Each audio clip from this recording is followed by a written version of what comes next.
वत्सल भगवान की भक्तजन हामी वत्सल भगवान की इदगुं हभिः प्रजननं वेयस्तु सभी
महात्मने व्यक्त स्वरूपाय ऋषिकापतेभ्य नमो नमः। सिद्धि विनायक गणेश भगवान को, लक्ष्मी नारायण भगवान को, सांब सदाशिव भगवान को, महापुराण को, सप्ताह भक्ति ज्ञान महायवन बिहारी लाल को, यमुना मैया की, वासुदेव राधापते केशव वासुदेव भक्तवत्सल भगवान को नमः।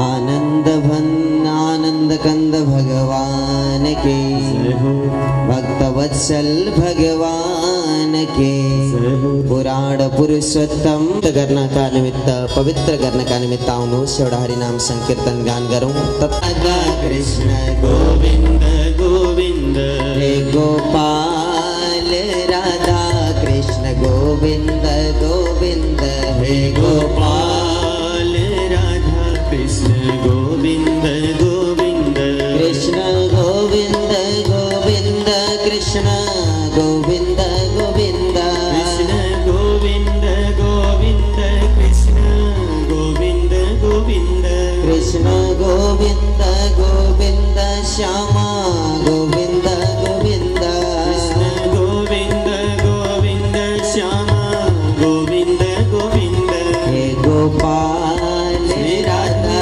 कृष्ण गोविंद गोविंद, हे गोपाल। अंशलाई कर नतिरेको पनि धेरै भयो।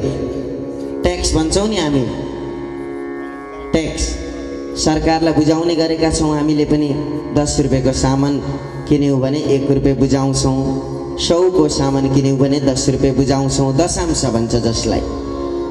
कर तिर्ने बेला आयो, स्नान गर्नुभयो, यता नन्द उत्सव भइरहेको छ, कर तिर्न भनेर जानुभयो, कर तिरिसक्नुभयो। त्यस पछाडि वसुदेव मित्र हुनुहुन्थ्यो नन्द बाबाको, भेट्न भनेर जानुभयो। भेटेर सबैभन्दा सुरुमा दण्डवत आदि कर्महरू गर्नुभयो, अङ्कमाल गर्नुभयो। अनि नन्द बाबाले वसुदेवलाई भन्नुहुन्छ, अहो ते देवकी पुत्र कंसेन बहवो हताः। हे मित्र, हे वसुदेव, मैले सुनेको कंसले तपाईका धेरै सन्तानहरूको हत्या गरिदियो अरे। साह्रै दुःख लागेको छ। म त यति दुखित भइरहेको छु भने तपाईं कति दुःखमा रुमल्लिने भएको होला, त्यो त विचार गर्दा, कल्पना गर्दाखेरि कल्पना पनि गर्न सकिँदैन। हो कि हैन भन्नुहोस् त? आमा बुबाका अगाडि कुनै पनि सन्तानलाई कसैले आएर मारिदिन्छ, एउटा मात्रै हो र 6-6 जना 7-7 जना सन्तानलाई मारिदिन्छ भने कुन चाहिँ आमा बाबाको मन रुँदैन? तैपनि वसुदेव आफूलाई सम्हाल्नु भएको छ, ढुक्क हुनु भएको छ। भगवानले मेरी पत्नीका गर्भबाट जन्म लिनु भएको छ, तिनै मेरा पुत्र हुन् जो आज नन्द बाबाका भवनमा छन्। वसुदेव ढुक्क हुनुहुन्छ, भन्नुहुन्छ ठिकै छ, जे भयो भयो, हुने हार दैव न टार, हुनु छ भने पनि जसरी हुन्छ कसैले टार्न सक्दैन, यो त दैवको लीला रहेछ, मैले त के भन्ने र यसमा भनेर वसुदेवले आफूले आफैलाई शान्त बनाउनु भयो। अनि नन्द बाबालाई भन्नुहुन्छ, नन्द बाबा यहाँ तपाईँ धेरै बेर नबस्नु, मलाई लाग्दैछ गोकुलमा केही न केही उत्पात मच्चिन लागिरहेको छ, जानुहोस् छिटो। नन्द बाबा अब त्यहाँबाट वसुदेवसँग बिदा लिएर हरे राम हरे कृष्ण जप्दै जप्दै गोकुलतिर प्रस्थान गर्नुभयो। यता नन्दका भवनमा भगवानको अवतार भएको छ, भगवान आउनु भएको छ। उत्सव भन्ने छोडिएको छैन, उत्सव मनाइरहेका छन्, सबैजना हर्षित भएका छन्, खुसी भएका छन्। त्यही उत्सवमा कंसले पठाएको एउटी राक्षसी थिइन् जसको नाम हो पुतना। ती पुतना सबै बालबालिकाको रगत खाँदै खाँदै जति पनि 10 दिनभित्रमा जन्मेका सन्तानहरू छन् तिनीहरूलाई मार्दै मार्दै अगाडि बढ्दै थिइन्। नन्द गोकुलमा प्राप्त गरिन्। त्यस पछाडि यहाँ पनि बालकको जन्म भएको रहेछ, यसलाई पनि म मार्नु पर्यो भनेर दिव्य स्वरूपलाई धारण गरिन्, गोपीको स्वरूपलाई धारण गरेकी छिन् पुतनाले। त्यस पछाडि आफ्नो अनुहारलाई मुखमण्डललाई घुम्टोले ढाकेकी छिन्। हेर्नुहोस् भक्तजन, ब्रजको एउटा परम्परा छ, जति पनि स्त्रीहरू हुनुहुन्छ नि उहाँहरूले जहिले पनि आफ्नो घुम्टोले अनुहार छोप्नुहुन्छ। यति घाँटीसम्म घुम्टो हुन्छ, छातीसम्म घुम्टो हुन्छ, त्यहाँभन्दा माथि हुँदैन, खोल्नुहुन्न, देखाउनुहुन्न अनुहार। त्यस्तै यो त एउटा फाइदा भयो पुतनालाई, छोपेर आइन्, दिव्य स्त्रीको गोपीको स्वरूपलाई धारण गरेकी छिन्। आएर बोलाउँछिन् यशोदा, फेरि बोलाइन् यशोदा। हल्ला खल्ला थियो, सुन्नु भएन यशोदा आमाले, भित्रै गएर बोलाउँछिन् यशोदा। यशोदाले यसो हेरिन्, दिव्य गोपी आएकी छिन्, कति राम्री छिन्, हेर्दामा सुन्दरी, के भन्ने र स्वरूपको वर्णन गरेर वर्णन गर्न सकिँदैन, त्यति राम्रो त्यति दिव्य स्वरूपलाई धारण गरेर आएकी छिन् पुतना। देवी तिमी को हौ? यशोदा आमाले सोध्नुभयो। त्यतिखेर पुतना भन्छे, बिर्स्यौ है मलाई, हिजोसम्म हाम्रो सम्बन्ध दिदी बहिनीको थियो, चिन्थ्यौ पनि, जब तिम्रा घरमा सन्तान भयो त्यस पछाडि हामीलाई बिर्स्यौ, मलाई पनि बिर्स्यौ। आज सोध्दैछौ को हो म भनेर? यशोदा आमाले विचार गर्नुभयो, ठिकै छ, मैले आज बिर्सिएँ होला, मलाई क्षमा देऊ। किन आए कि? मैले सुनेको थिएँ यहाँ त बालकको जन्म भएको छ अरे, एकचोटि त्यो बालकको दर्शन गर्न पाऊ न, एकचोटि हेरौँ न कस्तो बालक जन्मिएछ। तिम्रो छोरोको दर्शन गराउँदैनौ? किन नगराउनु र गराउँछु नि। यशोदा मैयाले बताइदिनु भयो। त्यस पछाडि पुतना भित्र गइन्, आफ्नो घुम्टोलाई हटाई भगवानले देख्नुभयो। पुतनाको अनुहार देखिसके पछाडि भगवानले सबैभन्दा सुरुमा आँखा चिम्लिनु भयो। हेर्नुहोस् भक्तजन, अब यसमा धेरै मतहरू छन्, सन्तहरूले एक मत भन्नुहुन्छ, गुरुहरूले अर्कै मत भन्नुहुन्छ, सबैलाई मिलाएर बुझौँ हामीले। भगवानले किन आँखा चिम्लिनु भयो भन्दा पुतनाले आफ्नो स्तनमा कालकुट नाम गरेको विष राखेर आएकी थिए। भगवानले विचार गर्नुभयो, भर्खर जन्मदैछु, ब्रजको माखन मिश्री खान कति मन छ, तर सबैभन्दा सुरुमा जन्म लिने बित्तिकै माखन मिश्री त होइन, विष पो पिलाउन आएँ। अब मैले के गर्ने? आँखा चिम्लिने। भगवानले एक मत यो हो, ब्रजमा आएर माखन मिश्री खान पाइएको छैन, सिधै विष खाने। अनि अर्को कुरो, भगवानले यदि पुतनालाई एकचोटि आफ्नो दृष्टिद्वारा हेरिदिनु भएको थियो भने तत्क्षण मुक्ति प्राप्त हुन्थ्यो। त्यही कारणले गर्दाखेरि यस्तो नहोस् भन्नका निमित्त पनि आँखा चिम्लिनु भयो। अर्को मत, विष लिएर आएकी छिन्, के गर्ने? भगवानले विष पान गर्नुहुन्न। विष कसले पान गर्छ? भोले बाबाले पान गर्नुहुन्छ। आँखा चिम्लिएर भगवानले स्मरण गर्दै हुनुहुन्छ, भोले बाबा मेरा इष्टदेव, म त विष पान गर्न सक्दिनँ, आएर मेरो कल्याण गर्नुहोस्, रक्षा गर्नुहोस् है, विष पान गरिदिनुहोस् है भनेर यस्ता प्रकारले भगवानले भोले बाबाको पनि वन्दना गर्दै हुनुहुन्छ, चिन्तन गर्दै हुनुहुन्छ भनेर पनि सन्त महात्माहरूले बताउने गर्नुहुन्छ। हेर्नुहोस् त कति मत रहेछन्। अब पुतनाले भगवानलाई कोक्रोबाट उठाई काखमा लिई सबैभन्दा सुरुमा सुमसुमी खेलाई। अरूका अगाडि सबैलाई देखाउँदै के भन्छे? कति राम्रो, कति सुन्दर बालक रहेछ, आहा हेरिरखौँ जस्तो नीलमणि जस्तो बालक छ। यो बालकलाई त म त छाड्दिनँ अब, यस्तो विचार गरी अनि एकान्तमा लगेर अब स्तनपान गराउन सुरु गरी। स्तनपान गराउँदै गराउँदै आकाशमा लिएर गई। भगवान पनि स्तनपान गर्दै हुनुहुन्छ। स्तन मात्रै हो र भगवानले विष पान गर्न प्रारम्भ गर्नुभयो। विष पान गर्दै गर्दै जानुभयो। त्यस पछाडि भनेको भगवानले विष सँगसँगै अब पुतनाको प्राणलाई पनि पान गर्न प्रारम्भ गर्नुभयो। त्यतिखेर पुतना भन्छे, सामुञ्च मुञ्चालमिते प्रभासिणे, मलाई छोड, अब त उसको स्वरूपमा रहन सकिन। त्यतिखेर विकराल स्वरूप जस्तो स्वरूप थियो त्यसलाई धारण गरी भगवानले प्राण खिचिदिनु भयो। धडामसँग आज पुतनाको शरीर पृथ्वीमा लड्यो। आनन्द कंद भगवान की जय हो। धडामसँगले पृथ्वीमा लडी पुतना स्वरूपमा आएकी छे। एउटा कुरा विचार गर्नु होला, राक्षस अथवा राक्षसी जति सुकै स्वरूप बनाएर आए तापनि मर्ने बेलामा आफ्ना स्वरूपमा अवश्य पनि आउँछन्। किन? सत्य कुरो कहिल्यै पनि लुक्दैन। असत्य कुरोले ढाक्न खोज्दा सत्य लुक्दैन। स्वरूप असत्य बनाएर आएकी थिए तर सत्य स्वरूपमा आउनु पर्यो, हो कि हैन भन्नुहोस् त? सत्यमेव जयते, सत्यकै सदा सर्वदा जित हुन्छ बताइएको छ। आफ्नो स्वरूपमा आए। धडामसँगको आवाज गोकुलमा मचियो। पृथ्वी थर्कायमान भइन्, थरथर कामिन्, सबैजना डराए। के भयो आज?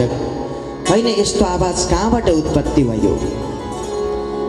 हेर्न खोज्न गए यशोदा आमाले हेर्नुहुन्छ कोक्रोमा आफ्नो छोरो छैन। खोज्न जाँदा त छोरो त यता भगवान त आज पुतनाका शरीरमा खेलिरहनु भएको छ। दिव्य स्वरूप कस्तो होला हेर्नु न। राक्षसीका शरीरमा भगवान खेलिरहनु भएको छ। डराए सबैजना, हतार हतार भगवानलाई एकजना गोपीले लिएर आइन्। यशोदाका काखमा थमाइदिन्। थर्काउँछिन् त्यतिखेर गोपीले यशोदालाई, होइन तिमीले यो के गरेको?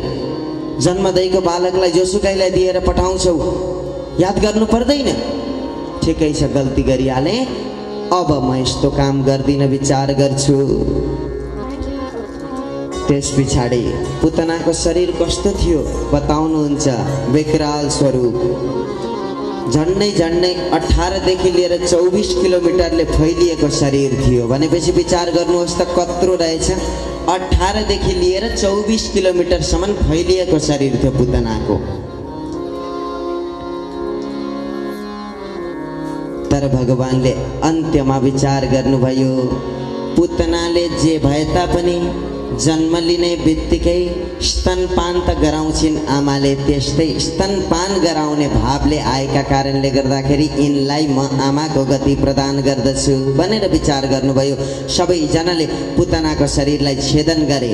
एउटा बन्चरो लिएर गएर काटेर त्यस पछाडि त्यो शरीरलाई जलाए। त्यहाँबाट दुर्गन्ध आउनुपर्ने तर सुगन्ध आयो। किन भगवानले एकचोटि स्पर्श गरिदिनु भयो भने दुर्गन्धी व्यक्तिका शरीरबाट पनि सुगन्ध प्रकट भएर जान्छ। भक्तवत्सल भगवान के सुगन्ध आयो। परम गतिको मार्गलाई यशोदाका काखमा भएका पुत्रलाई हेर्नुभयो, सन्तानलाई हेरेर भन्नुहुन्छ, अयम हे रोहिणी पुत्रो रमयन् सुहृदो गुणे आख्यास्यते रामैति बलाधिक्यात् बलं विदुः। हेर्नुहोस् न कति जान्ने हुनुहुँदो रहेछ। गुरुजीले भनिदिनु भयो, अयम हि रोहिणी पुत्रो यशोदा, तिमीले जुन पुत्रलाई बोकिरहेको छौ यी त रोहिणीका छोरा हुन्। यिनी बलमा अधिक बलशाली हुनेछन्। त्यही कारणले गर्दाखेरि यिनको नाम राम भनेर राखिदिन्छु। बलमा अधिक बलशाली भएका कारणले गर्दाखेरि रामका अगाडि बलराम पनि राखिदिन्छु। बलराम भनेर यिनलाई बोलाउनु भनेर बताइदिनु भयो। अनि अन्त्यमा पनि अलिकति जोडिदिनु भएको छ के बलराम चन्द्र। चन्द्र वंशमा उत्पन्न भएका कारणले गर्दाखेरि अनि बल धेरै भएका कारणले गर्दाखेरि बलराम चन्द्र भनेर नाम राखिदिनु भयो। त्यस पछाडि त छक्क पर्नुभयो रोहिणी पनि यशोदा पनि। ओहो, साह्रै जान्ने हुनुहुँदो रहेछ। अब यता भगवानको नामाकरण संस्कार गर्ने बेला भयो। त्यतिखेर गर्गाचार्य गुरुजीले भगवानको स्वरूपलाई हेर्नुभयो। गर्गाचार्य गुरुजी त हेरेको हेरै हुनुभएछ, के भन्नै सक्नु भएन। अन्त्यमा आफ्नो मनलाई सम्हाल्दै भन्नुहुँदो रहेछ, बहुनी सन्ति नामानि रूपाणि च सुतास्यते गुणकर्मानुरूपाणि तान्यहं वेद नो जनाः।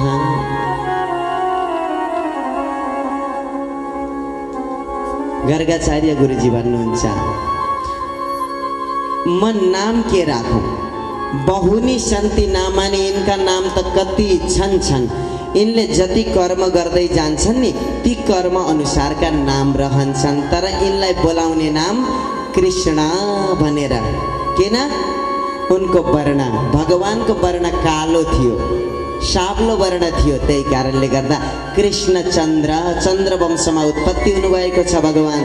त्यही कारणले गर्दा कृष्ण चन्द्र भनेर नाम राखिदिनु भयो। तर जति पनि यिनले कर्म गर्दै जान्छन् यिनीहरूका गुण देखेर, कर्म देखेर यिनको नाम बढ्नेछ बताइदिनु भयो। त्यति गरिसके पछाडि के भन्नुहुन्छ, कुनै समयमा यी कृष्ण वसुदेवका पुत्र थिए। त्यही कारणले गर्दाखेरि यिनलाई वासुदेव भनेर पनि, वसुदेवस्य अपत्य पुमानिति वासुदेवः, वासुदेव भनेर पनि जानिन्छ, चिनिन्छ भनेर बताइदिनु भयो। सबै जान छक्क परे। ओहो, कति जान्ने गुरुजी। एकचोटि भविष्य पनि देखाउनु पर्यो हाम्रो छोरोको भनेर त्यतिखेर यशोदा माताले कृष्णको भविष्य देखाउन प्रारम्भ गर्नुभयो। भक्तवत्सल भगवान की जय हो।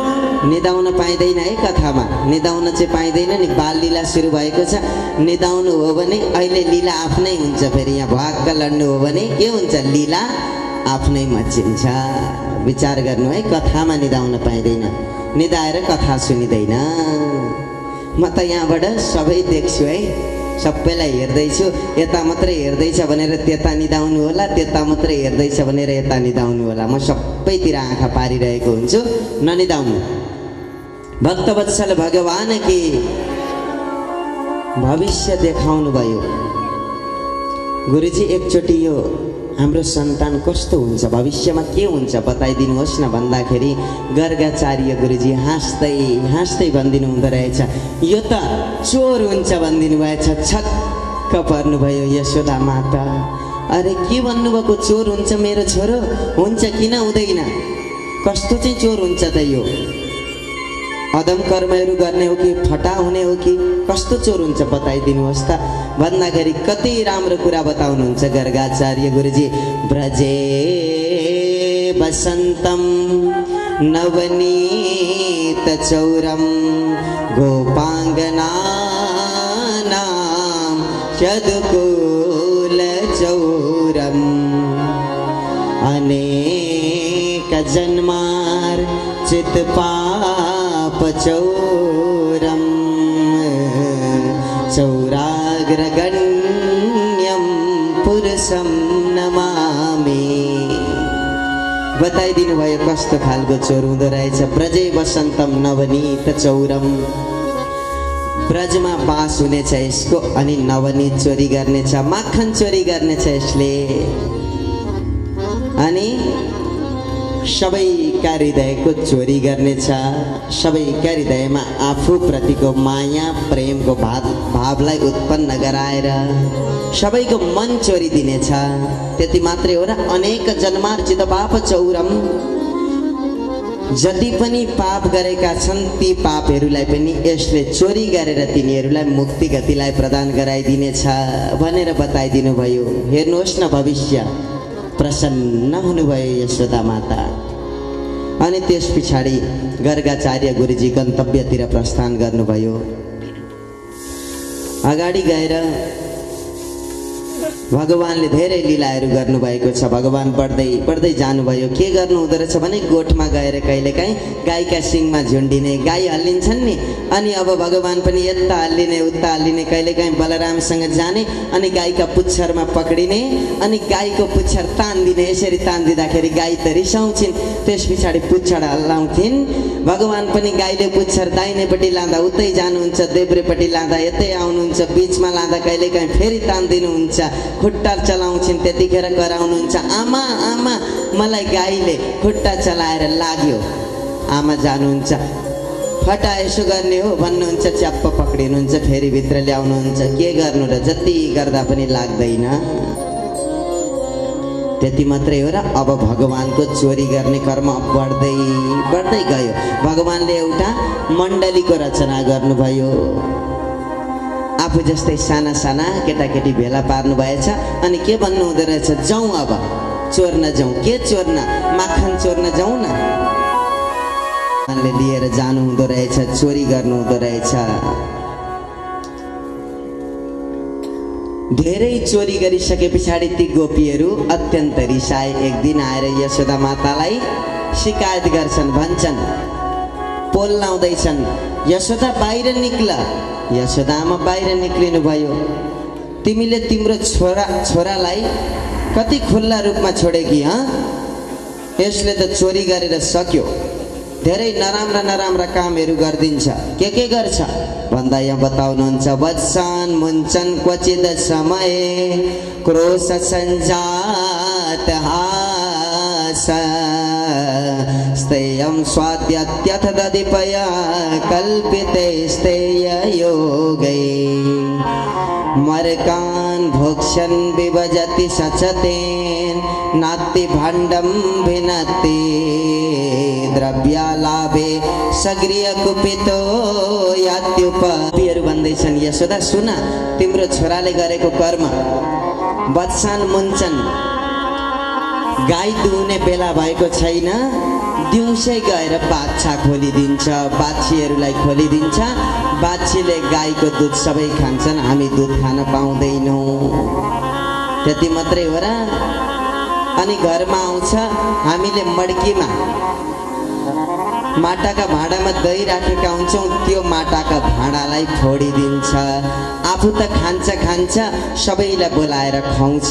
अनि त्यस पछाडि मर्का बानरहरूलाई पनि बोलाउँछ अनि खुवाउँछ। लु त पनि खा भनेर बानरका मुखमा पनि छर्दिने, भएन भने भित्तामा पनि अलिअलि छर्दिने। अनि यस्तो दुष्ट कर्म गरेर भगवान हिँडिदिने। यस्ता कर्महरू गर्छ। तिम्रा छोरालाई अब हामी पिट्छौँ। त्यतिखेर यशोदा माताले यसो मुखमा हेर्नु भएछ। हेर्दाखेरि भगवानले उँधो मुन्टो लगाएर, आमा मैले त होइन यस्तो गरेको होइन, यिनीहरूले पोल मात्रै लाउन आएका हुन्, म यस्तो काम गर्दै गर्दिनँ, काहीँ गर्छु होला र हेर्नुहोस् त मेरो मुख खोलेर हेर्नुहोस्, मैले माखन खाएको छु। कहाँ विश्वास लाग्छ र अर्काले भनेको कुरो होइन होला। प्रमाण सहित आयो भने पत्याउँछु, नत्र पत्याउँदिन जाओ भनेर यशोदा माताले खेदाइदिनु भयो गोपीहरूलाई। रिसाएर गए गोपीहरू। त्यस पछाडि एक दिनको समय हो, भगवानले अब खेल्दै खेल्दै ब्रह्माण्ड घाटमा प्रवेश गर्नुभयो। खेल्ने क्रममा भगवानले माटो खानुभएछ। माटो खाइसके पछाडि यता साथीहरूले देखे, पर्ख कृष्ण माटो खायो होइन, यशोदा आमालाई गएर भनिदिनेछौँ। नभन न नभन, मैले खाएको छुइनँ हो, त्यसो नगर न। भगवान भन्दै हुनुहुन्छ होइन हामी त भन्छौँ, भन्ने भन्ने भन्ने। यशोदा मातालाई त भनेरै छोड्छौँ। गएर भनिदिए, आमा आमा तपाईँको छोरोले माटो खायो। बोलाउनु भयो कृष्णलाई। माटो खाइस् बाबु? होइन आमा खाएको छैन। भगवान के भन्नुहुन्छ? नाहम भक्षितवानम, मैले माटो खाएको छैन। नाहम भक्षितवानम। हेर्नुहोस् है, अब ध्यान दिएर सुन्नुहोस्, यो श्लोकले कस्तोसम्म अर्थ लाउँछ। भगवानले भन्नुभयो नाहम, मैले खाएको छुइनँ। तर भगवान एकछिनमा यही श्लोकबाट भन्दै हुनुहुन्छ नह अहम भक्षितवान, मैले खाएँ पनि भन्दै हुनुहुन्छ भगवान। भनिन्छ नि, एउटा भजनै छ अनुप जलौटाको, मैं नहीं माखन खायो। आमा मैले खाएको छुइनँ, तर मैं नहीं माखन खायो, मैले नै खाएको हुँ पनि जनाउँछ यो भजनले। हेर्नुहोस् त, मैले नै खाएको पनि हुँ र मैले खाएको पनि होइन भन्ने यो भजनले पनि जनाएको छ। भगवान भन्दै हुनुहुन्छ आमा मैले चाहिँ खाएको होइन है, यिनीहरूले झुट बोलेका हुन्। विश्वास लाग्दैन भने अगाडि छु, मुख हेर्नुहोस्, यहाँ आइज आउनुभयो भगवान। यसो मुख खोलेर हेर्दाखेरि त के देखियो? भगवानले आज यशोदा मैयालाई सारा विश्व ब्रह्माण्डको दर्शन गराइदिनु भयो। आकाशको दर्शन गराइदिनु भयो, चन्द्रमाको दर्शन गराइदिनु भयो, सूर्यको दर्शन गराइदिनु भयो। त्यही मुखभित्र नन्द गोकुलको पनि दर्शन गराइदिनु भयो। दर्शन गराइसके पछाडि त्यही नन्द गोकुलभित्र नन्द भवनको पनि दर्शन गराइदिनु भयो। नन्द भवनभित्र यशोदा माताले कृष्णको मुख हेरिरहेको पनि दर्शन गराइदिनु भयो। आमा छक्क पर्नुभयो। होइन यो आज मलाई के हुँदैछ? सपनामा छु कि विपनामा छु विचार गर्दै हुनुहुन्थ्यो। त्यतिखेरै भगवानले योग मायालाई फैलाइदिनु भयो, सपना भाँति बनाइदिनु भयो। झसङ्ग सपनाबाट बिउजिँदा हामीलाई कस्तो हुन्छ, त्यस्तै यशोदा मातालाई पनि बनाइदिनु भयो भगवानले। अगाडि गएर परीक्षित प्रश्न गर्नुहुन्छ, किन दर्शन गराइदिनु भयो त? आजसम्म भगवानले कसैलाई पनि यसरी दर्शन गराइदिनु भएको थिएन। यशोदा मातालाई मुखमा ब्रह्माण्डको दर्शन गराइदिनुको तात्पर्यता के हो? त्यतिखेर सुखदेव स्वामी भन्नुहुन्छ, कुनै समयमा द्रोण र धरया नाम गरेका वसुहरू थिए, त्यही कारणले गर्दाखेरि यिनीहरूलाई भगवानले दर्शन गराउने, ब्रह्माण्डको दर्शन गराउने आशीर्वाद दिनुभएको थियो। त्यही भएर आज दर्शन गराइदिनु भएको हो भनेर यस्ता प्रकारले बताइदिनु भयो। आनन्द कन्द भगवान के, भक्तवत्सल भगवान। बाँसुरी बज्दैछ श्यामको बाँसुरी, मन मेरो उड्यो प्रभु भेटौँ कसुरी, मन मेरो उड्यो प्रभु भेटौँ कसुरी।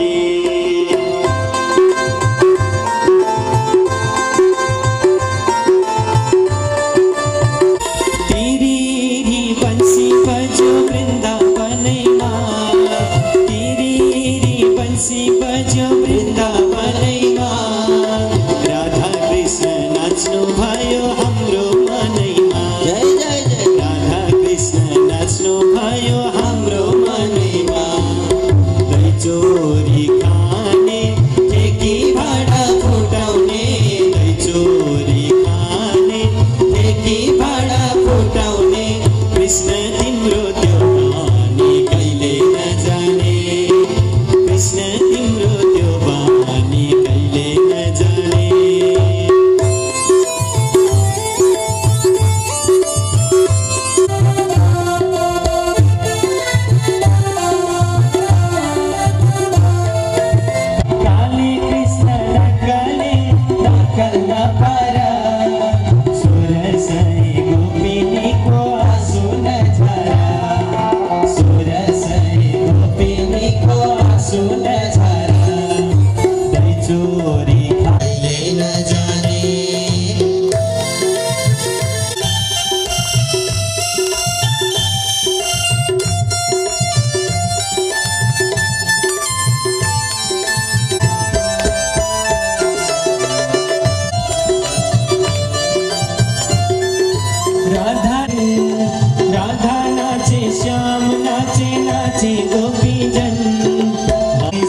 पानी पावन वृन्दावन दही चोरी खाने की भाडा फुटाउने तिम्रो त्यो बानी कहिले नजाने कृष्ण तिम्रो त्यो बानी कहिले नजाने की भाडा फुटाउने दही चोरी खाने की भाडा फुटाउने कृष्ण तिम्रो कहिले नजाने कृष्ण तिम्रो त्यो बानी सबैजना यथा स्थानमा विराजमान हुनुहोला। आउनुहोस्, यता यता आएर बस्नुहोस्। त समय बित्दै बित्दै आमाका माइतबाट गुरुजी आउनुभएछ। आमाले अब गुरुजीलाई भन्नुभयो, गुरुजी आज हाम्रामै बस्नुपर्छ है, खानुहोस्। ठिकै छ, गुरुजीले पनि बस्ने निर्णय गर्नुभयो। बेलुकाको समय भयो। यशोदाले गुरुजीले भोजन बनाउनु भयो।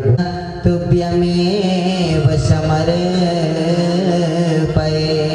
प्रसीद परमेश्वर। हे भगवान, गरिदिनुहोस्, यसलाई प्रसाद बनाइदिनुहोस्। यो हुनुहुन्छ नि, अब ध्यान दिएर सुन्नु है, यो कथा साह्रै रोचक छ।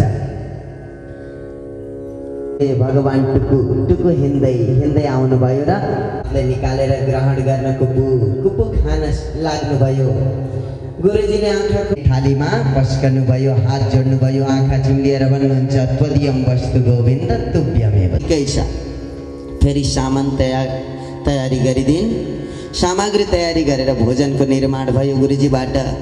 फेरि भोग लगाउन गुरुजीले त्यही मन्त्रलाई उच्चारण गर्नुभयो। बोलाउँदै हुनुहुन्छ, आउनुहोस् भगवान, भोजन ग्रहण गर्नुहोस्। भगवानलाई चुकुल लाएर ढोका बन्द गरेर राखिदिएको छ। भगवान झ्यालबाट हेर्नुहुन्छ। होइन, कस्ता खालका रहेछन् हौ यी गुरुजी। बोलाउन चाहिँ बोलाउँछन्, अनि गएर भोजन ग्रहण गरिदिँदा पनि गाली गर्छन्। कस्ता गुरुजी रहेछन्, पढेका पनि छन् कि छैनन् भनेर भगवानले विचार गर्नुभएछ। यिनलाई कसरी गुरुजी मान्ने? बोलाउने बेलामा भगवान आउनु, भोजन ग्रहण गर्नु भन्छन्, गएर भोजन ग्रहण गर्छु, तर गाली गर्छन्। अहिले हेर त, मलाई त बन्दै गरेर राखिदिए भगवान, त अब के गर्ने? बोलाएको बोलाइ छ भक्तले, भगवान भने जान पाउनु भएको छैन। गुरुजीले आँखा बन्द गरिराखेका बेलामा एकाएक भगवानले त्यही बाल स्वरूपले हृदयमा दर्शन दिनुभयो। आज गुरुजी झसङ्ग आउनुभयो। अरे, मैले त भगवानलाई प्राप्त गरेछु। मैले बोलाएका भगवान त यही घरमा हुनुहुँदो रहेछ। भगवानले आएर भोजन ग्रहण गरिरहनु भएको रहेछ। म भने उनी भगवानलाई गाली गर्दै रहेछु।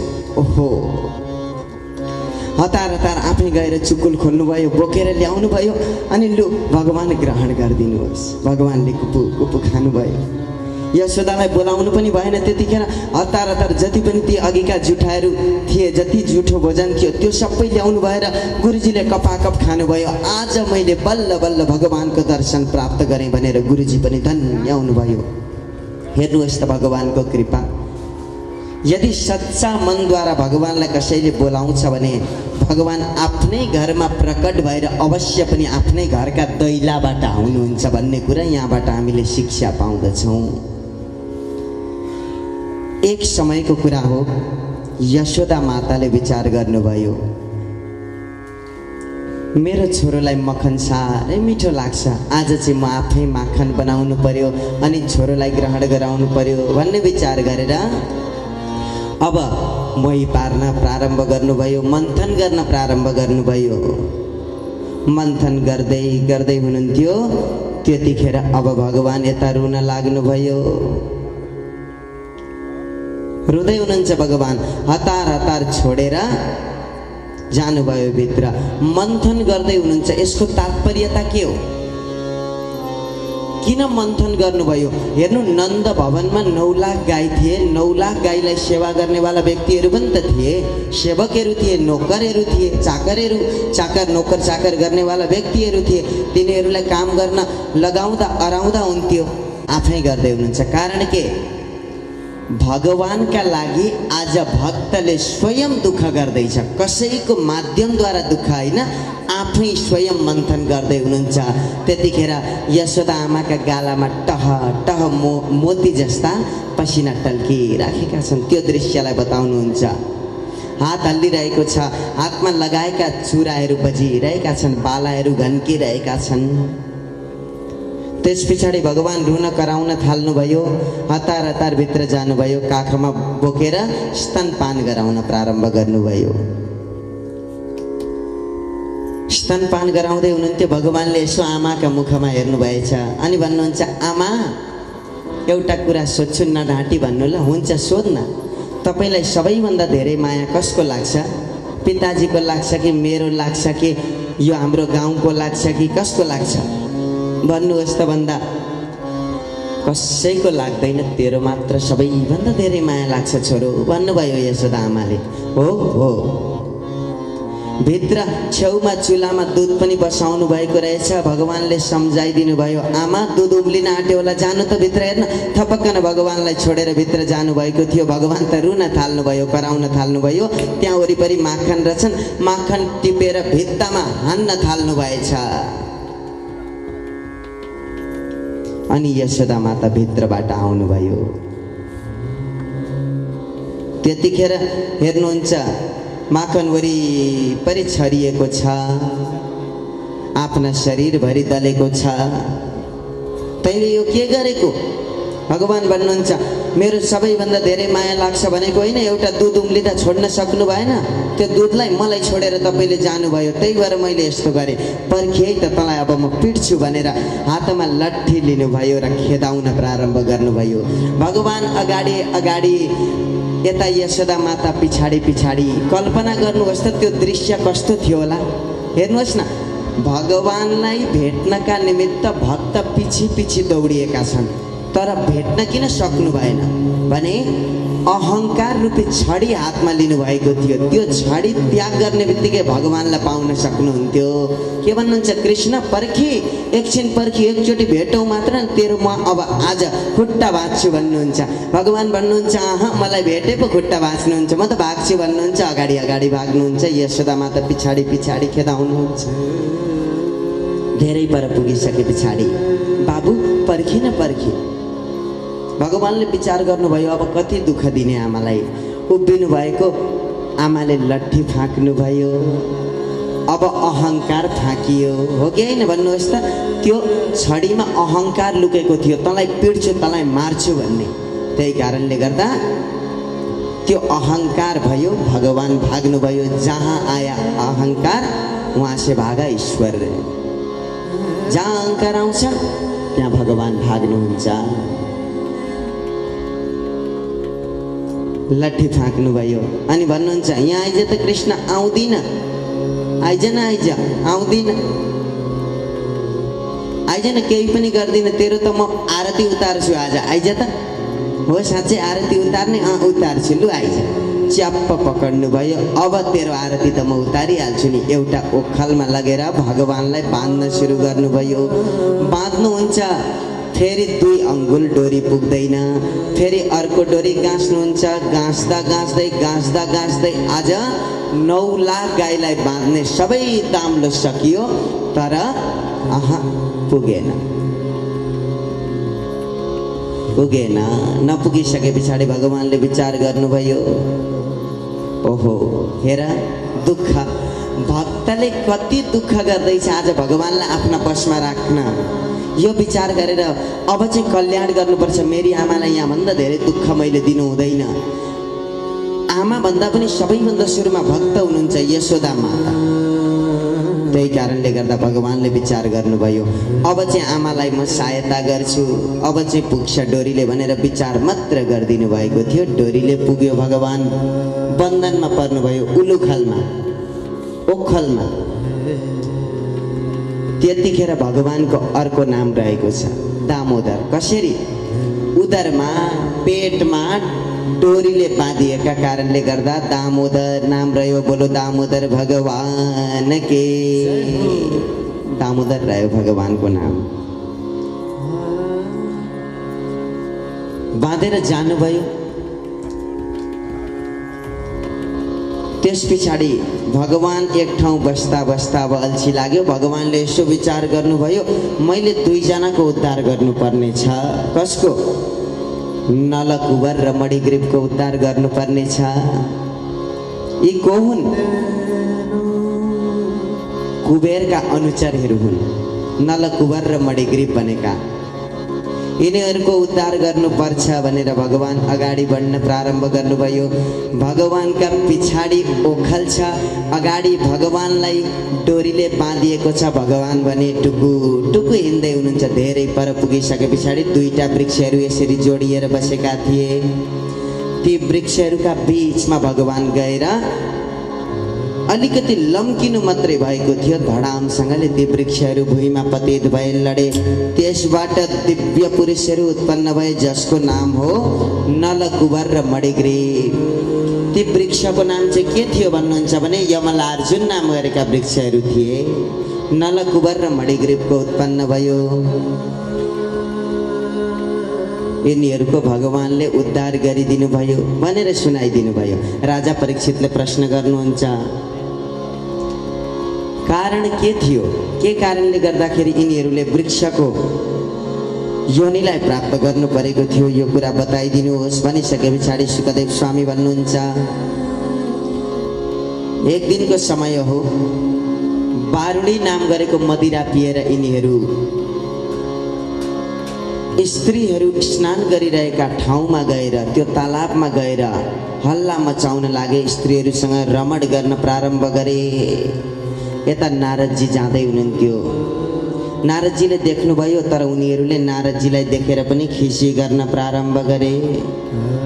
स्वागत सत्कार गरेनन्, रमण गरिरहेका छन्, हल्ला मच। पछाडि नारदजीले श्राप गरिदिनु भयो, तिमीहरूले यस्तो दुर्व्यवहारलाई प्रदर्शन गरेका छौ, स्त्रीहरू स्नान गरिरहेका तालाबमा आएर नराम्रो कर्महरू गर्यौ, तिमीहरूलाई श्रापित गरिदिन्छु, तिमीहरू वृक्ष भइजानु भनेर बताइदिनु भयो। अब प्रायश्चित्त गर्ने बेला आयो। हतार हतार त्यहाँबाट वस्त्र धारण गरेर बाहिर निक्लिए। नारदजीका चरणमा पर्दै भन्छन्, हे ऋषीश्वर, हे देवर्षि नारद, हामीहरूलाई माफ गरिदिनुहोस्। त्यो वृन्दावनलाई प्राप्त गरे, आएर बताए नन्द बाबालाई, हामी जानुपर्छ। कहाँ? वृन्दावन। अब वृन्दावन जानुभन्दा अगाडि सबैजनाले आफ्नो सामानहरू तयारी बनाउन लागे। आफ्ना गाई बस्तुहरू लाने तर्खरमा थिए।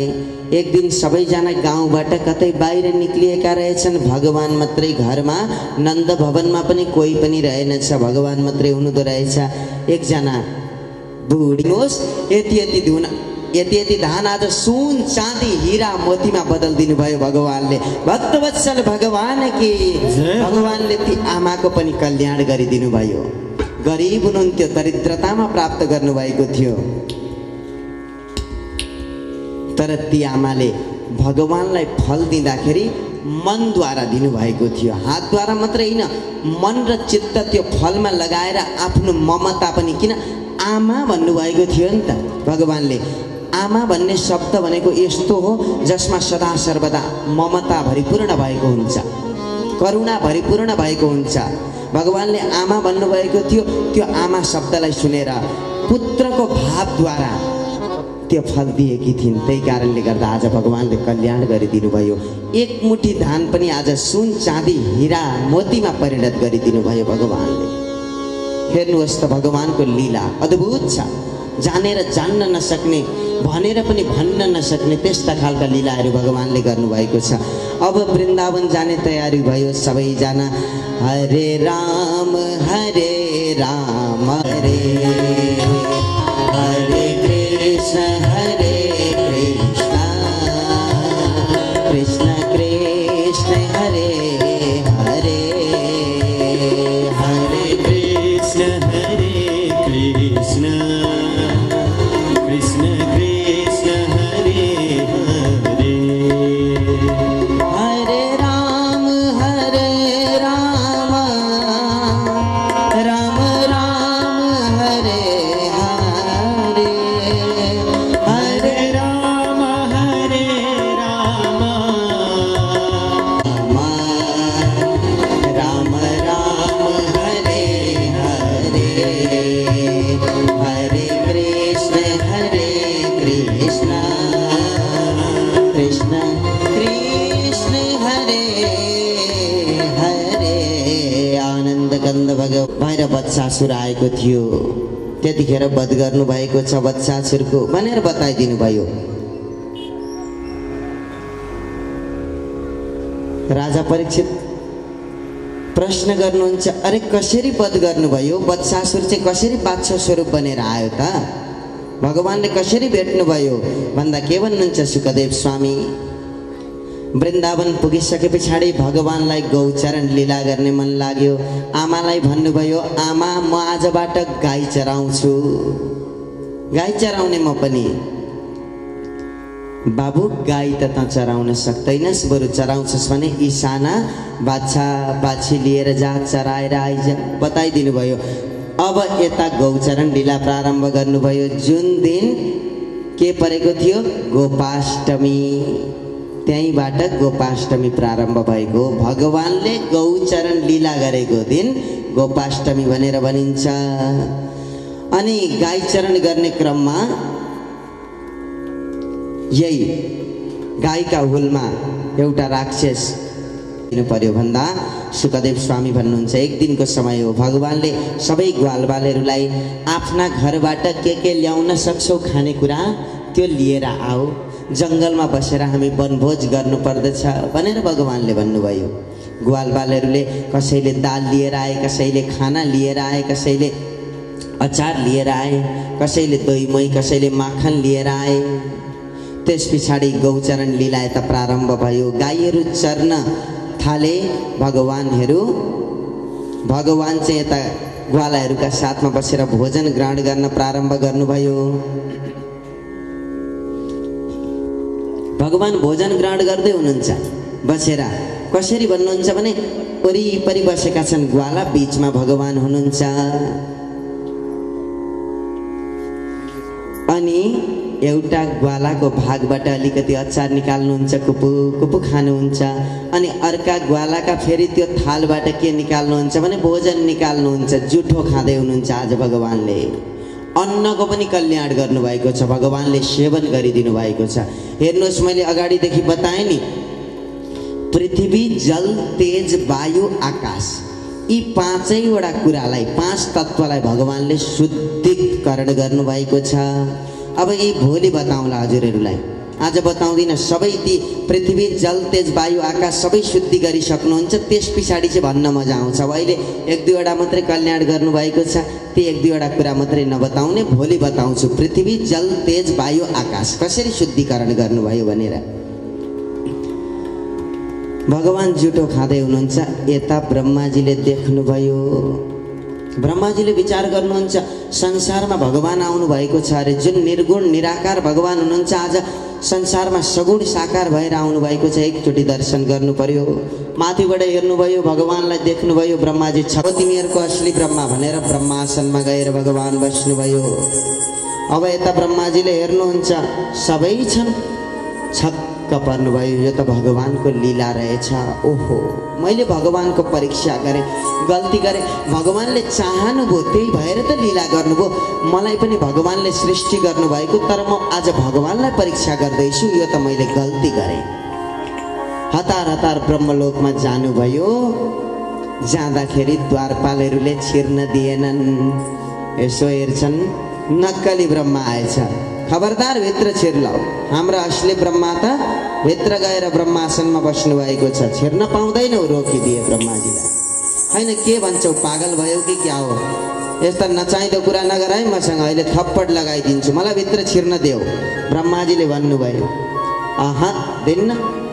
होइन, भित्र ब्रह्माजी हुँदा हुँदै अहिले मैले सुनेको नक्कली ब्रह्मा घुम्दैछन् अरे, तिमी नक्कली ब्रह्मा हो? ब्रह्माजी छक्क पर्नुभयो। ओहो, भगवानले स्वरूप धारण गरेर आइसक्नु भएछ, अब मेरो अनर्थ हुने भयो। ब्रह्माजीले विचार गर्नुभयो। दुई हात जोडेर आफ्नै द्वारपालहरूसँग बिन्ती गर्नुहुन्छ, ठिकै छ, म नक्कली ब्रह्मा होला, तर एकचोटि ती असली ब्रह्माको दर्शन गर्न पाउन, एकचोटि देऊ न भित्र जान। ठिकै छ, दर्शन गरेर फर्किनु नि फेरि भनेर भने। ठिकै छ, ल। भित्र जानुभयो। हेर्दा त भगवान आफ्नै स्वरूपलाई धारण गरेर ब्रह्मासनमा बस्नुभएको छ।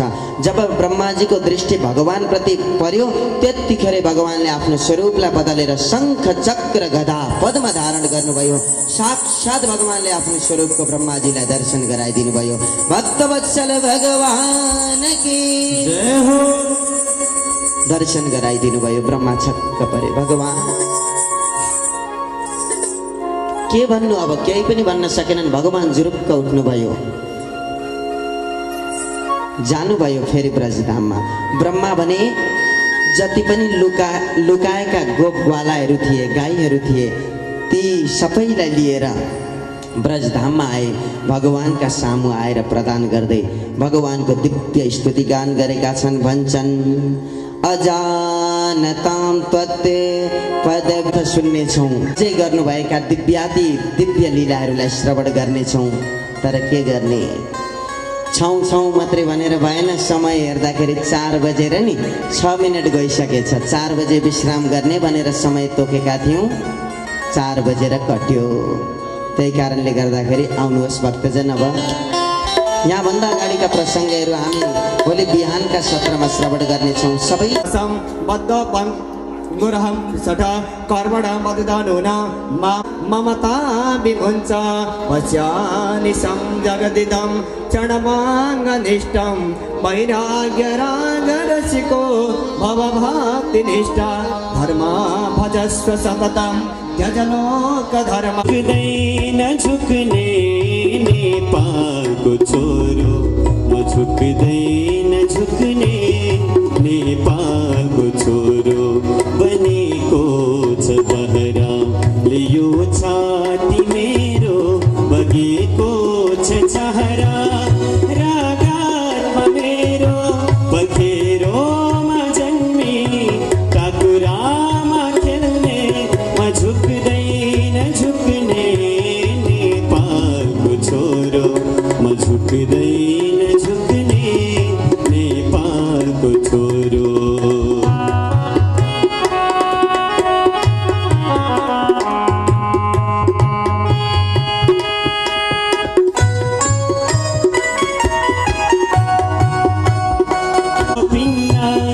खोसेको रोटीले मेरो पेट भरिन्न, मागेको धोतीले मेरो लाछो पिन्न।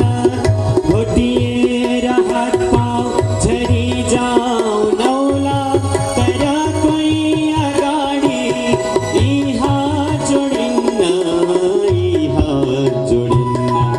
बनेको छ पहरा लियो छाती मेरो, बगेको छ छहरा रागामा मेरो। पखेरोमा जन्मी काकुरामा खेल्ने, म झुक्दैन झुक्ने नेपालको छोरो। म झुक्दैन झुक्ने नेपालको छोरो।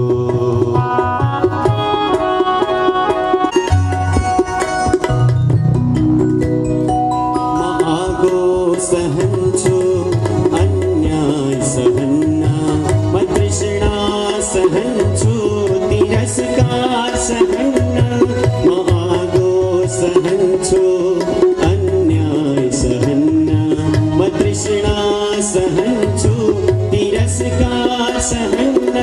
मेरो शिर उडाऊ बरु त्यो सहन्छु, तर कोही परायाले टेके सहन्न, टेके सहन्न।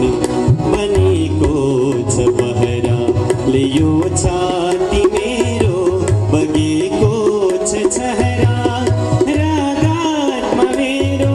पखेरोमा जन्मी काकुरामा खेल्ने, म झुक्दैन झुक्ने नेपालको छोरो। म झुक्दैन झुक्ने नेपालको छोरो। म झुक्दैन झुक्ने नेपालको छोरो। म झुक्दैन झुक्ने नेपालको छोरो। नेपाल माताको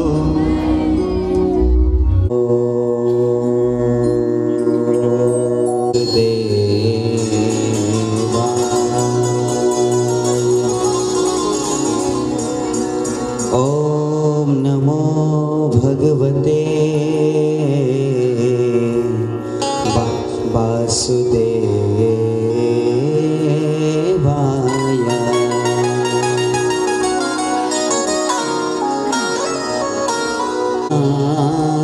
गुरुर्ब्रह्मा विष्णु साक्षात् परः ब्रह्मा तस्मै श्री सितकरा नवनीरदाभा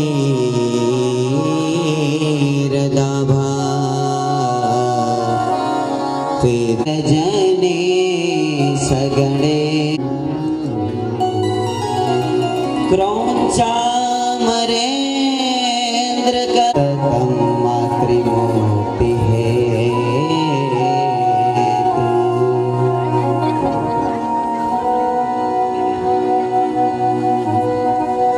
आनंद कंद भगवान की, भक्तवत्सल भगवान की, श्रीमती की, सद्गुरुदेव भगवान की, आज की जय जय श्री राधे। जय सिया राम, जय सिया राम, जय जय सिया राम, जय सिया राम, जय जय सिया राम, जय सिया राम, जय जय सिया राम।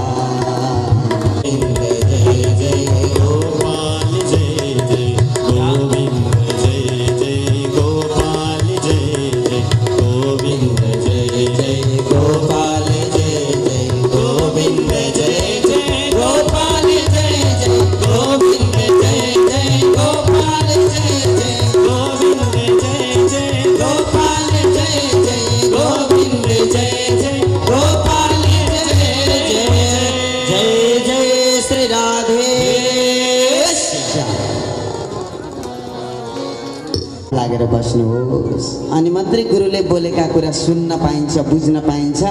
तपाईहरुले हल्ला गरिदिनु भयो भने नि हामीले कथा त भन्छौं, बुझ्नुहुन्न अनि प्रश्न गर्नुहुन्छ भने गुरु गरेको छ। जसले यी चारजना व्यक्तिहरूको साथ दिएको छ भने पनि यदि उसले भागवत लगाउँदछ तर 7 दिन मात्रै सुनेर त्यसलाई बिर्सिने हैन, चिन्तन मनन गर्छ, भावले भक्तिले एकचित्त भएर भागवतको श्रवण गर्छ भने सप्ताह यज्ञद्वारा पार गरेर जान सक्छ। बताइदिनु भयो। त्यति मात्रै कहाँ हो र पितृ मातृ दूषका जसले जीवनभर आमा बुबालाई कष्ट दिएका हुन्छन् ती व्यक्तिहरू पनि पार गरेर जान्छन्। नारदजी महाराज छक्क पर्नुभयो। गुरुजी के भन्दै हुनुहुन्छ? माता पितालाई दुःख दिनेवाला व्यक्ति पनि भागवत सुन्दा पार तर्छ? मैले त सुनेको कलियुगका देवता भनेका, जिउँदा देवता भनेका हाम्रा आमा बाबा हुनुहुन्छ। अनि आमा बाबालाई दुःख दिँदा पनि पार तरेर जान्छन् भागवत श्रवण गर्दाखेरि भन्नुभयो। कुनै उदाहरण छ, कथा छ? मलाई सुनाउनुहोस्, मेरो त संशय दूर भएन। यति भनिसके पछाडि छ नि किन छैन र म सुनाइहाल्छु नि। ल नारद ध्यान दिएर सुन। सनकादि महर्षिहरू भन्नुहुन्छ तुङ्गभद्रा तटे पूर्व मबुत्पत्तनमोत्तमम् यत्र वर्णा स्वधर्मेण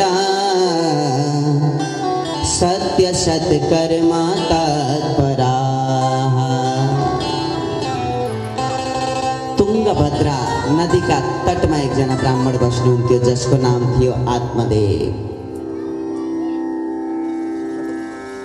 आत्मदेव महाराज कस्तो हुनुहुन्थ्यो? द्वितीय इव भास्करः, साक्षात् सूर्य भगवान नै आउनुभयो जस्तो लाग्थ्यो। आत्मदेवलाई देख्दाखेरि त्यति तेजवान प्रकाशवान हुनुहुन्थ्यो। वेदज्ञ हुनुहुन्थ्यो, सबै शास्त्रहरूलाई जान्नुहुन्थ्यो, वेदका ज्ञाता हुनुहुन्थ्यो, सबै शास्त्रहरूमा निपुण हुनुहुन्थ्यो, विद्वान हुनुहुन्थ्यो आत्मदेव। आत्मदेवकी एउटी पत्नी पनि थिए जसको नाम हो धुन्धुली। अब यी धुन्धुली चाहिँ कस्ती थिइन् भने बोलिरहने, जतिखेरै बोल्ने, जतिखेरै खाने, कलह प्रिया, झगडा अर्काले गरेको देख्दा अत्यन्त खुसी हुने। जाने पल्ला घरमा ए साइली माइलीले त यस्तो भन्दै थिइन्, ए माइली ती साइलीले तिमीलाई यसो भन्दै थिइन् भनेर दुईजनालाई झगडा बनाइदिने, दुईटा घरमा कलह मचाइदिने, हेरेर ताली बजाउने, खुसी हुने धुन्धुलीको विशेषता। यी धुन्दुली जस्तै एउटी देवी रहेछिन्। हेर्नुहोस् है भक्तजन, एउटा दृष्टान्त सुन्नुहोस्। एउटा गाउँमा यस्तै ब्राह्मण देवता रहेछन्, आत्मदेव जस्तै तिनकी पत्नी रहेछिन्। यस्तै धुन्दुलीको जस्तै स्वभाव, धुन्दुलीको जस्तै विशेषता थियो। उल्टो, जे पनि उल्टो, यो गरौँ न भन्दा होइन यो चाहिँ गरौँ न। गाउँमा एक समयको कुरा, गाउँलेहरू सबैजना तीर्थाटन गर्ने भए, तीर्थयात्रा जाने भए। ती ब्राह्मण देवताले पनि सुन्नुभयो, ओहो तीर्थाटन जाँदैछन्, हामी पनि जान पाए, घुम्न पाए। तर के गर्ने, पत्नीलाई भनौँ भने जान दिन्नन्, उल्टी छिन्। ब्राह्मण देवताले त्यतिखेर चाहिँ बुद्धि लगाएछन्। अरू बेला चाहिँ के भन्दा रहेछन्, देवी आज एकादशी हो, फलार गर्नु पर्दछ है भन्दाखेरि होइन आज चाहिँ भोजन गरौँ, भोलि द्वादशी, भोलि फलार गरौँला, त्यस्तो खालको स्वभाव।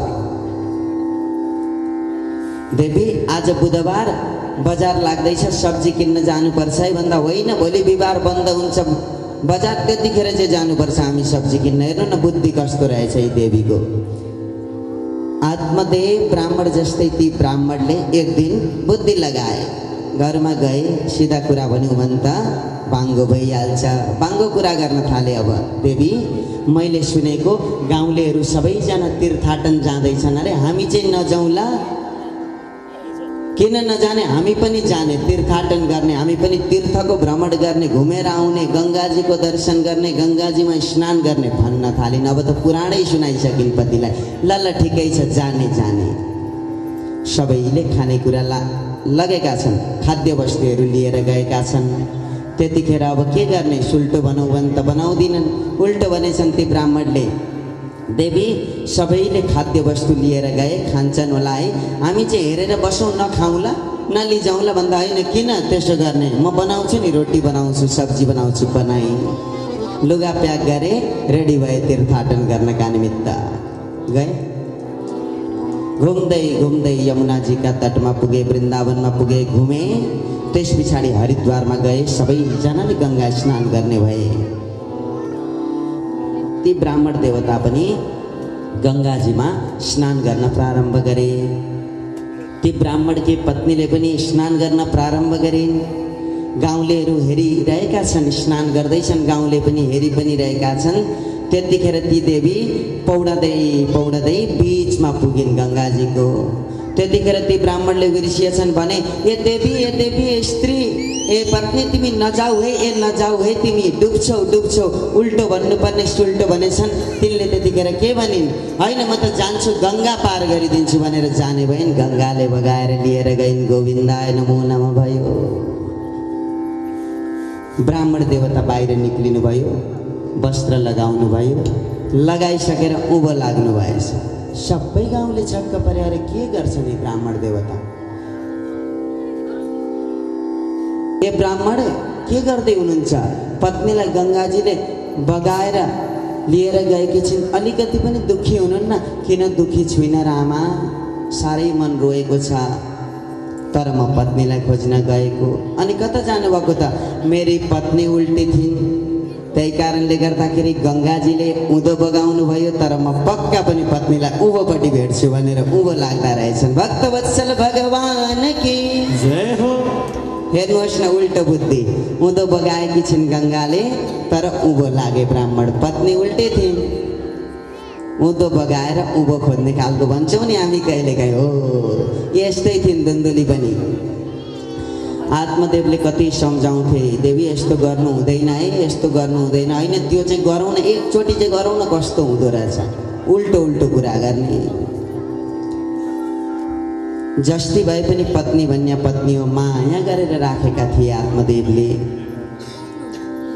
तर एउटा दुःखको कुरो, सन्तान थिएन, घरमा पुत्र पनि थिएनन्, पुत्री पनि थिएनन्। आत्मदेव दुखी भए, धेरै यज्ञहरूको आयोजना गरे सन्तानका निमित्त, तर सन्तान भएनन्।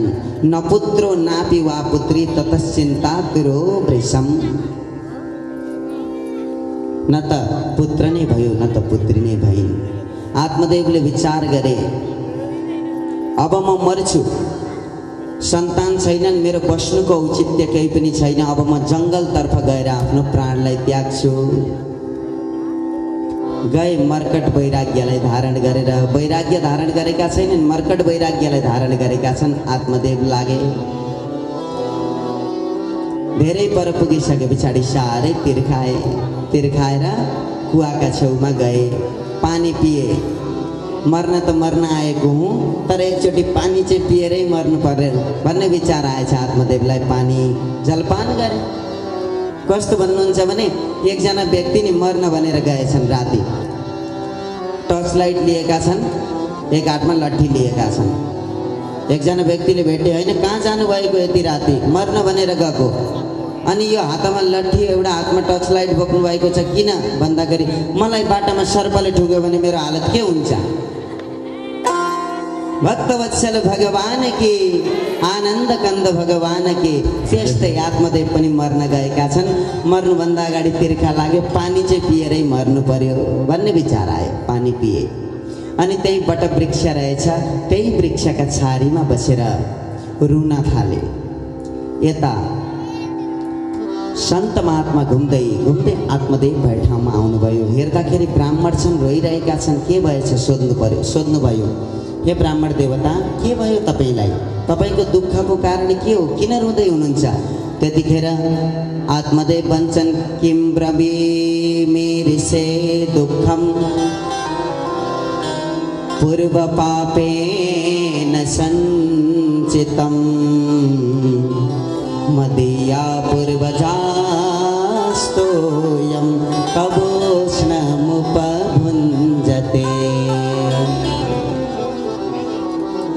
आत्मदेव भन्छन्, हे ऋषीश्वर, मैले मेरो दुःखको बारेमा म तपाईँलाई के बताऊँ?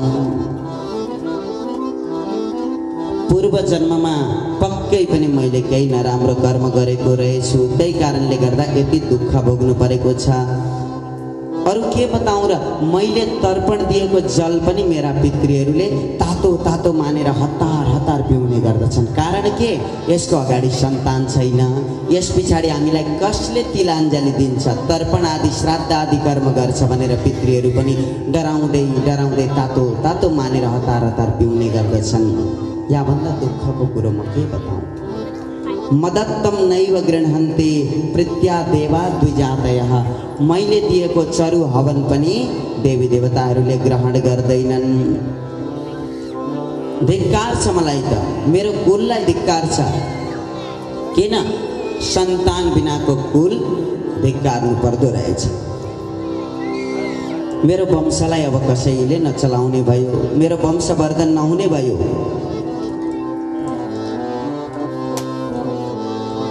मैले गाई लिएर आएको छु घरमा, तर ती गाई पनि मेरा घरमा आइसके पछाडि बन्दिया छिन्।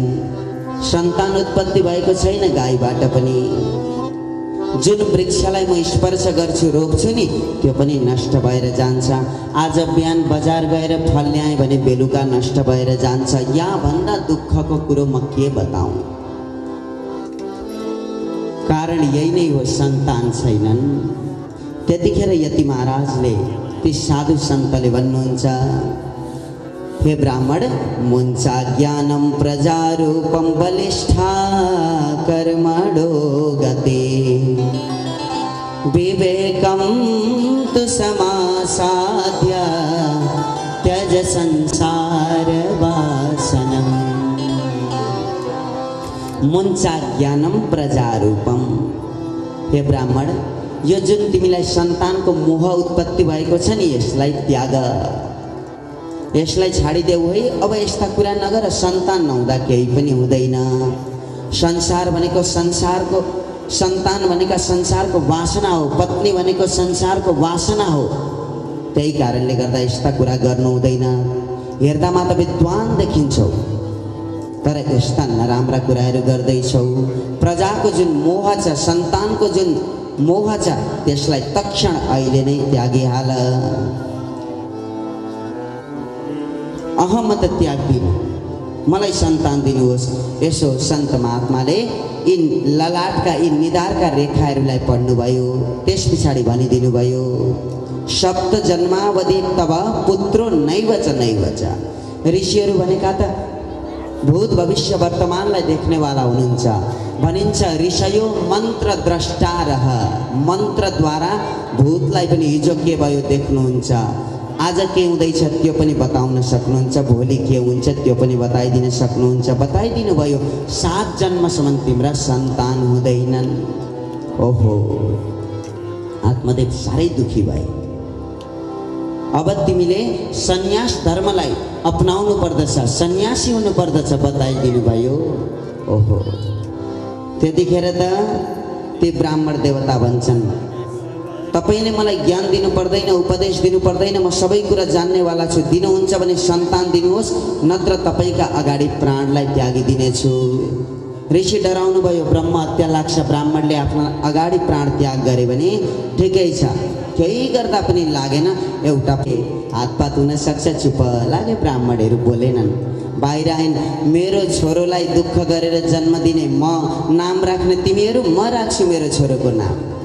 ल राख न त देवी, के राख्छौ? मेरो नाम धुन्धुली हो भने मेरो छोरोको नाम आजदेखि धुन्धुकारी हो भनेर धुन्धुकारी राखे। त्यस पछाडि मास बित्दै गयो, समय बित्दैछ। 3 मास बितेर गयो। 3 महिना बितिसके पछाडि सर्वाङ्ग सुन्दरम दिव्यम निर्मलम कनकप्रभम, अत्यन्त सुन्दर बालकको जन्म दिएको छ गाईले पनि। त्यो जुन फल ग्रहण गराइदिएका थिए नि, त्यो फल आशीर्वाद स्वरूप आज सर्वाङ्ग सुन्दरम दिव्यम, अत्यन्त दिव्य बालकको, सुन्दर बालकको जन्म भयो गाईका शरीरबाट। बालक कस्तो थिए? सबै स्वरूप मनुष्यको जस्तो, हामी मान्छेको जस्तो, कान चाहिँ गाईका जस्ता थिए। नामाकरण संस्कार गरिदिँदाखेरि कान गाईका जस्ता भएका कारणले गोकर्ण भनेर नाम राखियो। जसको कान गाईको जस्तो हुन्छ नि, तिनको नाम गोकर्ण हो, नाम राखियो। अब समय बित्दै गयो। स्वभाव कस्तो हुन लाग्यो धुन्धुकारी र गोकर्णको? गोकर्ण पण्डितो ज्ञानी, धुन्धुकारी महाखलः। गोकर्ण ज्ञानी हुनुभयो, पण्डित हुनुभयो। अब एउटा कुरा विचार गर्नुहोस्, पण्डित पण्डित पण्डित भन्छौँ, पण्डित भनेको व्यासमा बसेर पुराण भन्नेलाई मात्रै भन्दैन, पण्डित भनेको त ज्ञानी हो। जो ज्ञानी व्यक्ति छ त्यसलाई पण्डितः भनेर भनिन्छ। जसले राम्रा कुरालाई छुट्याउन सक्छ, नराम्रा कुरालाई छुट्याउन सक्छ। सत् असत् विवेचनी पण्डा बुद्धि यस्य स पण्डितः। जसले सत् वस्तुलाई छुट्याउन सक्छ, जसले असत् वस्तुलाई छुट्याउन सक्छ, त्यसलाई पण्डित भनेर भनिन्छ। अत्यन्त ज्ञानी हुनुभयो गोकर्ण महाराज। धुन्धुकारी दुर्व्यवहारी भयो, नराम्रा कर्म गर्नेवाला भयो। कसैका बच्चालाई एकछिन खेलाउँछु भनेर बोक्ने अनि कुवामा लगेर हालिदिने, अनि राति गएर कुन्युमा नि परालको कुन्युमा आगो लगाइदिने, अनि बिहान चाहिँ सबैभन्दा छिटो पुगेर होइन कसले गरेछ हौ यस्तो काम, त्यसलाई चाहिँ छोड्नु हुँदैन है, कुट्नुपर्छ है भेटियो भनेर यस्ता प्रकारले भन्ने गर्दथ्यो धुन्धुकारीले। यति अधम भयो। त्यति मात्रै कहाँ हो र? तेन वेश्याको सङ्गेन पितृम वित्तम तु नासितम। देह व्यापार गर्नेवाला नारीहरूको सङ्गत गर्न प्रारम्भ गर्यो। भन्छौँ नि हामी वेश्या, वेश्या प्रवृत्ति पनि गर्न प्रारम्भ गर्यो धुन्धुकारीले। अब सम्पत्ति चाहियो, त्यसै त मान्दैनन्। सम्पत्ति चाहिसके पछाडि गएर पिताजीलाई माग्न थाल्यो। सबै सम्पत्ति सकेको छ। पिताजीलाई माग्न प्रारम्भ गर्यो। हे पिताजी, मलाई सम्पत्ति दिनुहोस्, मलाई धन चाहियो। छैन बाबु, तैँले सकिसकी सम्पत्ति। मलाई चाहियो।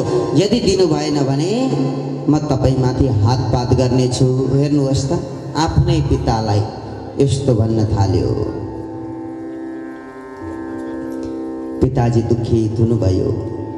धेरै लालन पालन पोषण पनि गर्नु हुँदैन सन्तानमा। हाम्रो नीतिले के भन्छ भने लालयत पञ्चवर्षाणि 10 वर्षाणि ताडयत प्राप्तेस्तु 16 वर्षे पुत्र मित्रम समाचरे।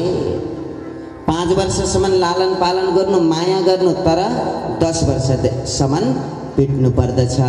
10 वर्ष 16 वर्षसम्म कमसेकम हामीहरूले बेला बेला हप्काउँदै गर्नु पर्दछ। बाबु यसो गर्नु हुँदैन है, तैँले यो राम्रा कुरा हुन्, नराम्रा कुरा हुन् भनेर हप्काउनु पर्दछ। बेला बेला गाली गर्नुपर्छ। सन्तानलाई जतिखेर माया गर्दा पनि हुँदैन। पलापिन्छन् भनिन्छ नि, मात्तिन्छन् हाम्रा सन्तान नि माया धेरै गरियो भने। त्यही कारणले गर्दा बेला बेला गाली गर्नु पर्दछ। तर यता आत्मदेवले बल्ल बल्ल छोरो पाएको गाली गरेका थिएनन्। अगाडि गएर आत्मदेवलाई नै दुःख पीडा कष्ट दिन प्रारम्भ गर्यो। कुड्छु भन्छ आत्मदेव महाराज, रुँदै हुनुहुन्छ, रोएर विचार गर्नुहुन्छ अब के गरौँ। बरु यस्तो कुपुत्र हुनुभन्दा त सन्तान नभएको बेस थियो, जाति थियो। बरु मेरी पत्नी बन्ध्या भएको भए जाति हुन्थ्यो, यस्तो कुपुत्र नजन्मिएको भए जाति हुन्थ्यो। धेरै धेरै धेरै विलाप गर्न प्रारम्भ गर्यो। गोकर्ण महाराजले देख्नुभयो पिताजी अत्यन्त दुखित हुनुहुन्छ। गोकर्ण महाराज अत्यन्त ज्ञानी हुनुहुन्थ्यो। त्यतिखेर सम्झाउनुहुन्थ्यो, पिताजी कसैलाई पनि यो संसारमा सुख छैन। संसार भनेको त संसरति इति संसारः, जो शरीर आन्छ त्यसैलाई संसार भनेर भनिन्छ। संसार कस्तो छ? असार, सार रहित छ। सुख केवल एकजनालाई छ। कसलाई? विरक्तस्य, जो विरक्त व्यक्ति छ, जसले वैराग्यतालाई धारण गरेको छ, जसले सदा सर्वदा भगवानलाई आफ्नो मन समर्पण गरेको छ, भगवानको गुणगान गाउँछ भने त्यो व्यक्तिलाई सदा सर्वदा सुख प्राप्त हुन्छ। नत्र अरू कसैलाई पनि सुख छैन। बताइदिनु भयो। आत्मदेव महाराज भन्नुहुन्छ, छोरा अब म के गरौँ त? प्राणलाई त्यागौँ?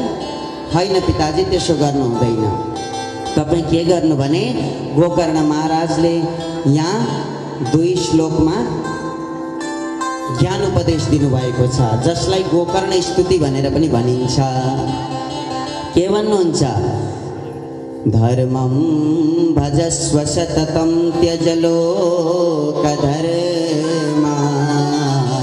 सेवस्व साधु पुरुषान् जय काम तृष्णा अन्यस्य दोषगुणचिन्तनमासमुक्त्वा सेवागधारसमहो नेत्रां पिबत्वम्। गोकर्ण महाराज भन्दै हुनुहुन्छ, पिताजी हाम्रो शरीर भनेको त हड्डी छाला खुनद्वारा निर्मित छ। अंग प्रत्यङ्गहरू निर्मित भएका छन्, तर यो शरीर एक दिन पतन भएर जान्छ। क्षणिक हो, यो क्षणवान हो। आत्मा मात्रै अजर अमर छ। त्यही कारणले गर्दा जन्म लिएदेखि मरेसम्म हामीहरूले कहिले पनि आसक्ति प्रवृत्ति गर्नु हुँदैन। जति पनि यो पत्नी सन्तान भनेर जुन ममतालाई हामी अपनाएका छौँ, कर्म बन्धनलाई हामीले अपनाएका छौँ, त्यसलाई त्याग्नु पर्दछ। अनि धर्म अपनाउनु पर्दछ, धर्ममा निष्ठ हुनु पर्दछ, भगवानको भजन गर्नु पर्दछ, साधु महात्माहरूको सेवा गर्नु पर्दछ, गुरु ब्राह्मणहरूको सेवा गर्नु पर्दछ। कामरूपी जो तृष्णा छ त्यसलाई हामीले त्याग्नु पर्दछ। अनि यसले राम्रो गर्यो, यसले नराम्रो गर्यो, यो राम्रो यो नराम्रो, यी सबै कुरालाई छाडिदिने। जसले जे गर्छ गरोस्, जो राम्रो छ राम्रो होस्, जो नराम्रो छ नराम्रो होस्, ती कुरा सबैलाई त्याग्ने। केवल आफू एकान्तमा बसेर भगवानको भजन गर्नु पर्दछ। बताइदिनु भयो। आत्मदेव अत्यन्त प्रसन्न भए। तिनै पुत्रको उपदेशलाई ग्रहण गरेर 60 वर्ष पुगेका थिए आत्मदेव। घरबाट निक्लिए, भगवानको भजन गर्दै गर्दै अगाडि गएर जङ्गलमा बसेर दशम स्कन्द लगायत सम्पूर्ण भागवतको पाठ गरेर, साधु महात्माहरूको सेवा गरेर, कथा श्रवण गरेर, भजन कीर्तन गान गरेर उनले आफ्नो परम गतिलाई प्राप्त गरे, भगवानको सामिप्यतालाई प्राप्त गरे। भक्तवत्सल भगवान के, आनन्द कंद भगवान के। आत्मदेवले हेर्नुहोस् त, ज्ञान उपदेश प्राप्त गरिसके पछाडि भगवानको धामलाई प्राप्त गर्ने। यसले हामीहरूलाई शिक्षा के दिन्छ? संगत गर्नुहोस् त ज्ञानीहरूको संगत गर्नुहोस्, सत्पुरुषको संगत गर्नुहोस्। नराम्रा व्यक्ति 1000 भेटिन्छन् भने राम्रा व्यक्ति 1000 मा केवल 1 जना मात्रै भेटिन्छ। नराम्रा हामीहरूलाई नराम्रो बाटामा हिँड भन्ने व्यक्ति त करोडौं भेटिन्छन्। यस्तो खानुपर्छ, यस्तो गर्नुपर्छ, यस्तो गर्नुपर्छ, हामीले यो गर्नु हुँदैन, यस्ता भजनमा जानु हुँदैन, पुराण सुन्नु हुँदैन भन्ने व्यक्ति करोडौं भेटिन्छन्। तर पुराण सुन्नुपर्छ, भजन सुन्नुपर्छ, सत्संग गर्नुपर्छ, भगवानका गुणानुवाद गान गर्नुपर्छ भन्नेवाला व्यक्तिहरू करोडौंमा केवल 2 जनादेखि लिएर 3 जना भेटिन्छन्। यस्ता व्यक्तिलाई हामीले स्वीकार गर्यौं, ग्रहण गर्यौं भने हामीले पनि परम गतिलाई प्राप्त गर्न सक्छौं भनेर यहाँ शिक्षा ग्रहण गर्न सक्छौं। भक्तजन सज्जन, यसका साथसाथमा हामीले आज 5औं दिनको चतुर्थ अध्यायका महात्म्यका कथाहरू पनि संक्षिप्तमा श्रवण गर्यौं। अझै यो धुन्धुकारीको प्रसंग टुङ्गिएको छैन, अझै राम्रो राम्रो कथा भोलिका सत्रमा